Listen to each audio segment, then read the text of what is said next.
Assalamualaikum warahmatullahi wabarakatuh. Alhamdulillahirrahmanirrahim. Wassalatu wassalamu ala asrafil anbiya'i wal mursalin wa ala alihi wa ashabihi ajma'in. Pertama-tama, marilah kita panjatkan puja dan puji syukur kita atas kehadirat Allah Subhanahu wa taala yang mana kita masih diberikan kesehatan walafiat. Lalu pula selawat berikan salam kita hadiahkan kepada junjungan Nabi besar kita, Nabi Muhammad SAW, yang mana kita akan mendapatkan syafaatnya di yaumil akhir kelak. Perkenalkan, nama saya Dinda Agilia Situmorang dengan NIM 07052018 dari Prodi Fisika semester 6. Adapun untuk video kali ini saya akan membahas tentang jawaban UAS Ekonomifisika.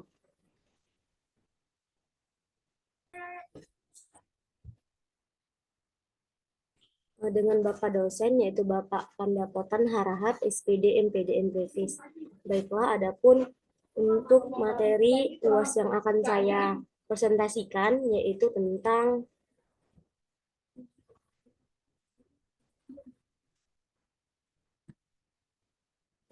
penguatan fatwa MUI berbasis ekonomifisika dalam analisis kepatuhan syariah.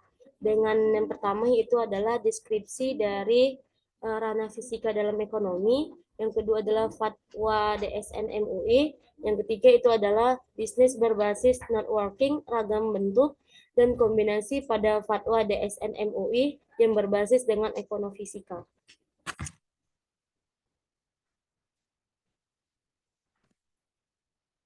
Baiklah, yang pertama adalah deskripsi dari ranah fisika dalam ekonomi. Jadi di sini istilah ekonomifisika itu pertama kali digunakan dalam sebuah workshop di Budapest, Hungaria pada tahun 1997. Konferensi ilmiah pertama yang membahas ekonomifisika diadakan 2 tahun kemudian pada tahun 1999 oleh Himpunan Fisika Eropa dengan tajuk International Application of Fisika in Financial Analysis di Dubai, Irlandia, dan terus berlanjut tiap tahunnya. Selanjutnya yaitu tentang deskripsi dari ranah fisika dalam ekonomi. Jadi ekonomifisika itu merupakan bidang penelitian baru di dalam fisika yang memanfaatkan hukum-hukum serta teori-teori fisika untuk mempelajari dinamika perkembangan sektor-sektor ekonomi. Jadi ekonomifisika ini terdiri dari kata ekonomi dan fisika. Meski dipandang sebagai disiplin tentang perilaku manusia yang berhubungan dengan manajemen sumber daya, keuangan, pendapatan, produksi, dan konsumsi barang-barang dan jasa serta identik dengan ilmu sosial. Namun, dalam beberapa hal, hukum-hukum ekonomi menunjukkan keserupaan dengan ilmu alam. Perilaku kolektif manusia dapat pula diterangkan dengan proses statistik. Selanjutnya yaitu pengertian dari fatwa DSN MUI yang berbasis dengan ekonomifisika. Di sini fatwa DSN MUI merupakan himpunan dari harga pasar, maka hasilnya adalah total pembiayaan yang akan diterima. Adapun dalam KMA garing 032 garing SK garing 4 garing 2006, aturan yang tidak mengikat dan tidak akan dipaksakan hukum bagi sasaran mengeluarkan fatwa untuk mentaati ketentuan fatwa tersebut, yang artinya Majelis Ulama Indonesia sebagai wadah yang dibentuk untuk menghimpun para ulama, zuhama dan cendekiawan Muslim Indonesia guna menyatakan gerak dan langkah-langkah umat Islam Indonesia dalam mewujudkan cita-cita bersama telah membentuk Dewan Syariah Nasional MUI dalam rangka mewujudkan aspirasi umat Islam yang mengenai masalah perekonomian. Jadi untuk mendorong penerapan ajaran Islam dalam bidang perekonomian dan keuangan yang dilaksanakan sesuai dengan tuntutan syariat Islam. Di antara tugas yang diamankan kepada Dewan Syariat Nasional adalah pengeluaran fatwa tentang ekonomi syariah untuk dijadikan pedoman bagi regulator dan praktisi. Jadi beberapa fatwa yang dihasilkan oleh Dewan Syariah Nasional MUI adalah wakaf, manfaat asuransi, dan manfaat investasi pada asuransi jiwa syariah, sertifikat deposito syariah, penjualan langsung berjenjang syariah atau PLBS, dan lain-lainnya.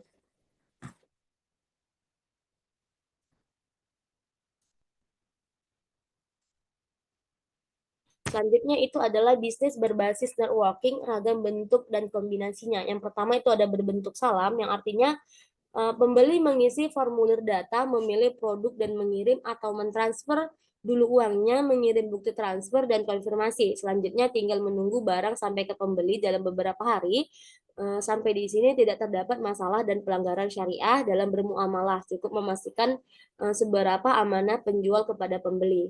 Selanjutnya itu tentang perbentuk langsung istisna atau salam, yang artinya terdapat transaksi bisnis networking dengan sistem semi online, di mana toko online-nya ini adalah penjualan langsung yang dieksekusi secara online juga, mengingat produk yang diberikan adalah berbentuk digital seperti deposit, pulsa, voucher, software, jasa web, dan sejenisnya.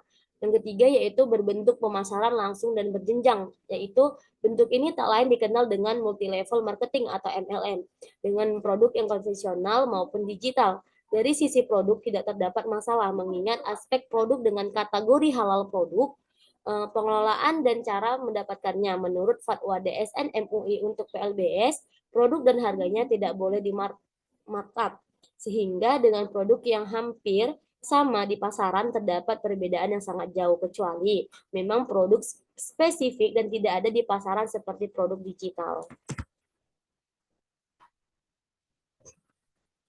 Selanjutnya ini adalah yang keempat, penguatan fatwa DSN MUI PLBS dan ekonomifisika. Di sini ada poin keempat yang tertulis, yaitu tidak ada harga atau biaya yang berlebihan atau excessive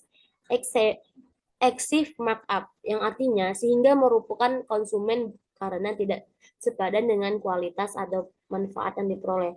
Jadi terdapat banyak pelanggaran fatwa DSN terhadap harga produk atau markup sehingga 10 kali lipat. Contohnya ini bisnis dengan produk seperti ini adalah QNet, di mana harga pasaran produk utamanya yaitu 3 buah produk kesehatan di toko online hanya sekitar 1,5 juta, namun dijual seharga sampai 7,5 juta. Selanjutnya masih tetap yang keempat, yaitu dari aturan yang disebutkan pada fatwa DSN di atas, jelas bonus pasangan diperoleh bukan dari kerja nyata mitra pemasaran, namun ternyata karena pasangan yang ultimated di bawah jaringannya, ini jelas melanggar fatwa tersebut, yang artinya di sini akan digunakan reaksi fiksi nuklir atau reaksi berantai pada fisika. Maka bentuk pemasaran QNet mendekati bentuk reaksi fisi nuklir yang terkendali. Dalam arti, jadi dalam fisika nuklir dikenal namanya reaksi fisi, di mana inti atom berat bisa dibelah dengan partikel berarti seperti neutron. Hasil pembelahan ini menghasilkan dua inti yang lebih ringan. Jadi jika reaksi ini tidak dikendalikan, maka pembelahannya akan terjadi secara berantai sampai jumlah inti atom berat di awal habis dalam waktu singkat dengan energi yang sangat besar, contohnya bom atom. Model murni skema Ponzi arisan berantai di mana Cora adalah yang daftar belakangan. Masih yang tetap keempat, yaitu pada poin ke-10, sistem perekrutan keanggotaan, bentuk penghargaan dengan acara seremonial yang dilakukan tidak mengandung unsur yang bertentangan dengan akidah, syariah, dan akhlak mulia, seperti syirik, kultus, maksiat, dan lain-lain. Jadi, pada fatwa nomor 10 ini terdapat pelanggaran syariah atau maksiat pada metode penyampaian kepada calon mitra berupaya adanya trik atau bohong, bagi-bagi uang, bahkan menganjurkan untuk UGD, utang gadai dan jual aset agar dapat modal. Bisnis QNet ini telah beredar masyarakat dan bawah ke ranah hukum di akhir tahun 2019. Jadi, dari presentasi yang dapat saya sampaikan, dapat disimpulkan bahwasannya terdapat kajian ilmu baru yang merupakan gabungan disiplin ilmu fisika dan ekonomi yang dapat digunakan sebagai penguat alternatif dalam mendukung fatwa DSN MUI. Jadi, adanya analisis modal, distribusi, dan hukum-hukum fisika dapat digunakan untuk menganalisis, mendapatkan modal, dan menguji kasus tertentu, fenomena ekonomi, dan transaksi bisnis di lapangan yang beragam setelah dengan perkembangan IT di seluruh Indonesia. Sekian presentasi UAS yang dapat saya sampaikan, lebih dan kurang saya mohon maaf. Saya akhiri. Wabillahi taufiq wal hidayah. Wassalamualaikum warahmatullahi wabarakatuh. Terima kasih.